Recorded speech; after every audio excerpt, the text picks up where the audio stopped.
have a couple interesting thoughts about Israel Adesanya crying and the whole Du Plessis situation and the beef between them and what it means for this fight. So without further ado, thank you guys for stopping by my channel and this video. If you want to support the content, it's easy. Just give this video a thumbs up and leave your thoughts down below as you watch along the video. And you're always more than welcome to subscribe and join the Nwadei MMA family. With that being said, let's get right into it.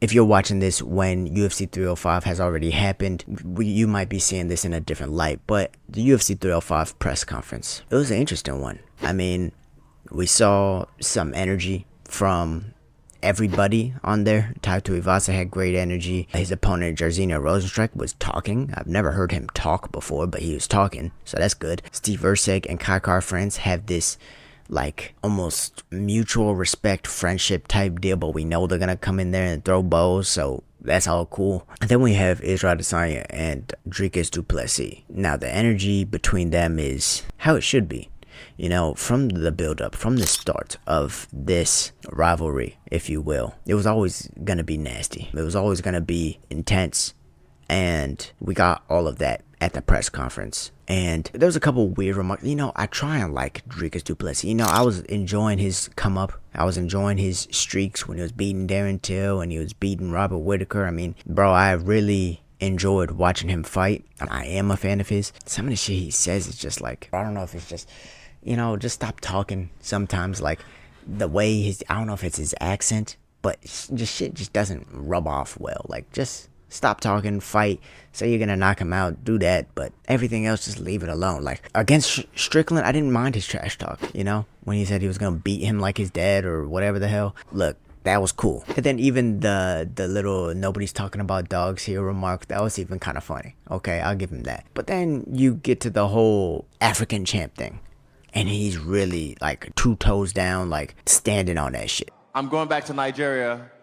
I think Friday I'm going to South Africa. And then the next week, I'm going back to New Zealand. I am a child of the earth. I'm a child of the earth. And when I take this bet, I'm taking it everywhere with me. Thank you, bro. Thank you. Appreciate you. Question over here. Are you taking the servants with you when you're going back?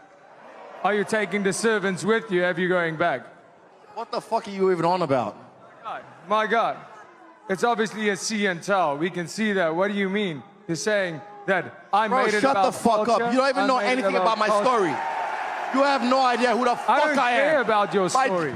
I don't care about your story. Listen, my father and myself had to wake up at 4 a.m. and clean the banks while my mom studies to be a nurse. You don't know my fucking story. Amen. Don't fucking speak of my story if you don't know my story. I don't care. I will show you who you are Sunday. So right now, shut the fuck up. I can't wait. Let's say you see. You're talking about, I made it about anything else. You did. Being you the did. first You couldn't even respect African the people champ. of the land. I am the Walking first. the country. You were the one not even doing anything. I took my shoes off to connect with the people, with the mob. What did you do? You stand there and try to mean mug me. Are you stupid? My man. I'm not your fucking man, bitch. This is my land. Oh, shit. Just not that. You're gonna do what I did, take as the first residing African. That was exactly silly. it. You sound never like change that. Pig. You can't change I that. will slay you. Like, I don't understand where he gets this from. I understand, okay, residing African champion in Africa, he trains in Africa and all that. That's cool. But the fact that you're trying to discredit somebody else in order to build yourself up, just as a human being, it's weak. It is. It's weak.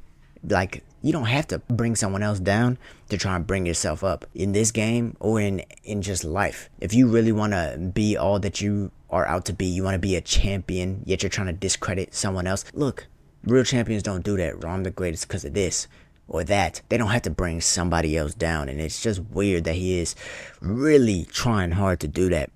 And then he talks about the whole servants thing, which seems like it really does get under Izzy's skin, but I can see why. Because Dricus doesn't really know what he's talking about. He is kind of talking out of ignorance. Like, there's a lot of people who have servants in Nigeria. You don't have to be high class to have servants in Nigeria. I mean, you see this in a lot of third world countries. There's a lot of people without jobs. There's a lot of people who need to work, and therefore they clean and do things around the house for free or almost free. Not necessarily free, but for very low wages.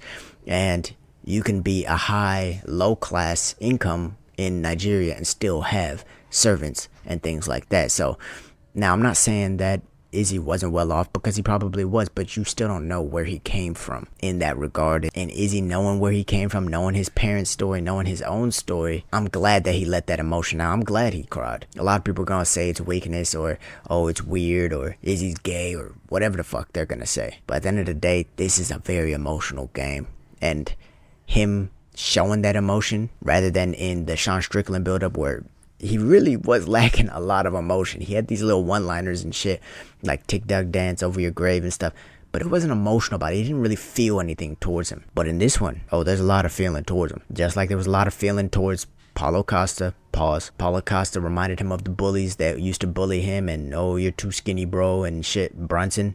There was some shit there. Bro, all these people that he went out and murdered and finished and did it in the worst way. Oh, there was a lot of emotion. Alex Pereira, there was a lot of emotion.